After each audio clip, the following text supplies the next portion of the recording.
It never seems to end with the cleaning, but it's because I'm always making a mess. So, did the lawnmower on Saturday. Yesterday, I had to go help a friend with patching her tires on her mobility scooter, and the fridge had died. Well, the freezer was still working. Turns out there was a bunch of ice blocking the vent between the two to put cold air in the fridge. So had to thaw all that out last night, and this morning I'm cleaning it up before work. But work will happen. You can be assured of that. I'll bring you back when everything starts. All right. When last we left off, we're working on this kilt. Look at that, I got a good chunk of the table on that one. Huh. I have to remember this position.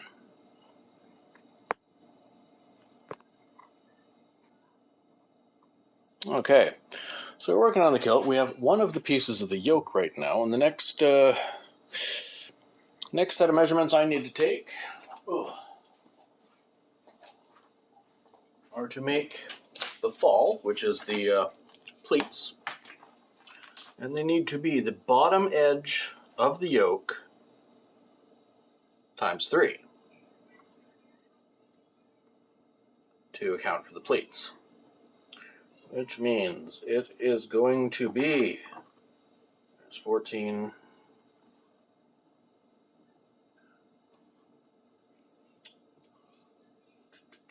22.5 times 3 is 66.75 inches.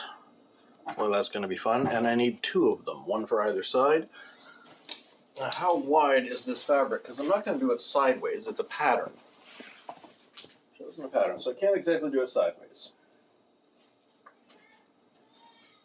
This fabric is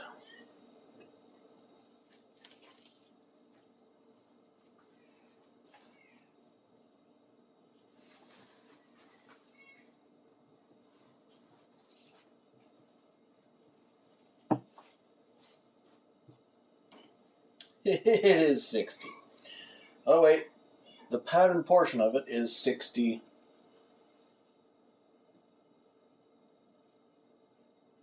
60.5. So if the 1/2 inch seam allowance is allowed either end of that, it brings it to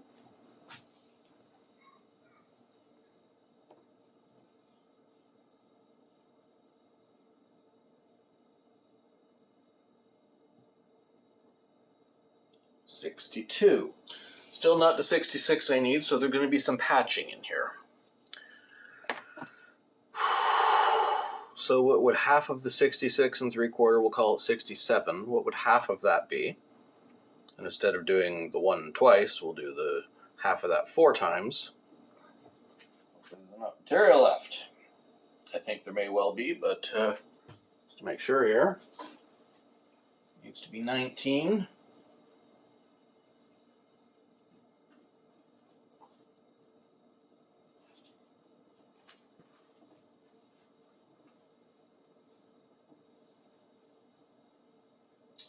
And 19 twice. So we can get 2 on there.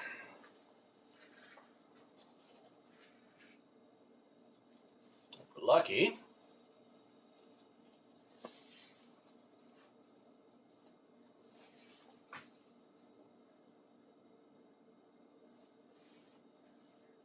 There's 2. You'll be able to get more out of here. So we'll do 2 as big as we can and patch in the last little excess on each one out of the 3rd piece at the top, which will also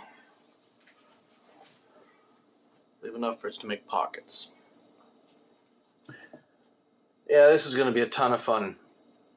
I'll show you once I got the pieces cut. Okay, we got these 2 pieces cut, which are currently absolutely massive. The other one. So the next step is not actually to pleat them. We have to hem the bottom edge before we pleat them, because the pleats are actually going to be stitched into the fold. Like the folds of each pleat is going to be stitched, at least the front fold, the visible one. So the next step is going to be serge the whole thing, and then we're going to hem the bottom edge. It's not a double rolled hem. It's just going to be a straight fold in and stitch down hem. Really simple. So we'll do that, the serge, and then I'll show you part of the, well, I can do the serge without showing you. You know what that's like. And I'll show you the start of stitching the hem on that little tiny fold. And, well, we'll bring it back after that. Okay, you can probably still hear this thing spinning down. There's the serged pieces. I'll do a long hem on one of them. Next I'll show you the start of that long hem. Let's get the lights on overhead. Lights on at the machine. So you can see what we're looking at, what we're doing. Now we'll get you close as we can. I'm only working right at the edge there, so I can put you. So you got to find both close and a clear view of the deck, or at least there. That's about as good as that's going to get. We'll get the chair and start. My stool.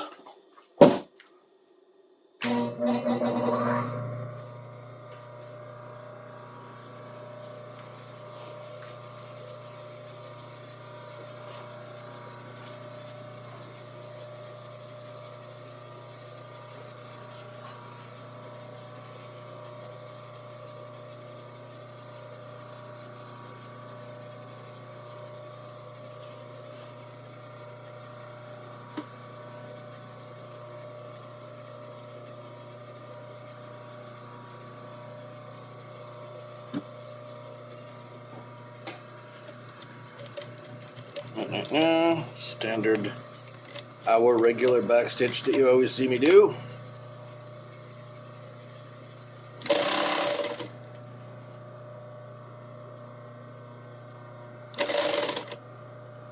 Now this being a 60-inch strip,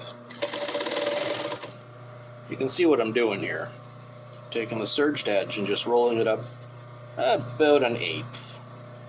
So we're going to end up with 3/8 on this hem. And that's okay, because it's going to be structurally, built out by everything. There's going to be an extra row of stitching holding it together every, every 6 inches or so, every 9 inches or so maybe. I got to do the math on the pleats. I could do 2-inch or 3-inch pleats, or I could do 6-inch pleats. I don't know yet. But, yeah. So it's just a straight row stitching. And once that's done, both of them, I'll tell you what the next step is. One would assume there might be an easy way to do some of the things we do, like a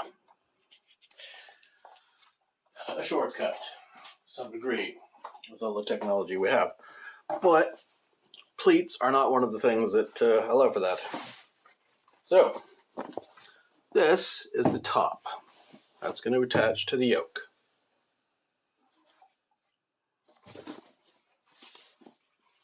We'll assume this is the back. So it's going to be the most visible portion. That 1/2 inch is going to be folded into a stitch onto another piece of the kilt. So that's going to be visible. What we do is we're going to measure and mark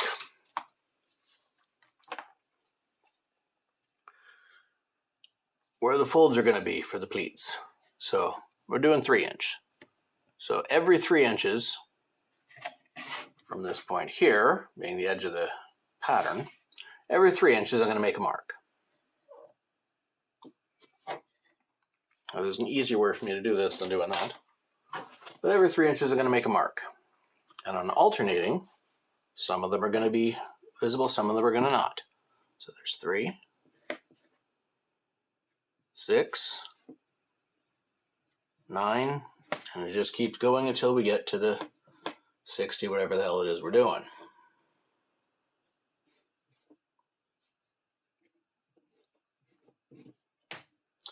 I show you that, and we're doing the same on the bottom too, because some of them are going to be stitched. That one is not going to be stitched. That's a flat. This one is an inside fold, so it folds that way. This one is an outside fold, which matches up with that line there. So that folds in and that becomes the pleat.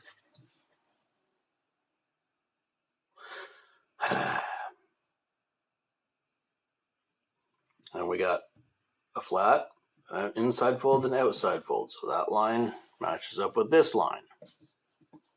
Hopefully you can see that on the. Yeah, you can. Well, no, you can't. Of course not. Everything's invisible. There you go. So every 3 inches we put a mark. Inside fold, flat. Inside fold, outside fold, flat. Okay, so flat, inside fold, outside fold. Outside fold, that line meets the flat line. Inside fold is inside. That's your first pleat. Do the second one, same thing. Outside fold meets flat. That's your second pleat. We got to do those top and bottom because this outside edge is going to be stitched. So we have to line everything up and pin it in place.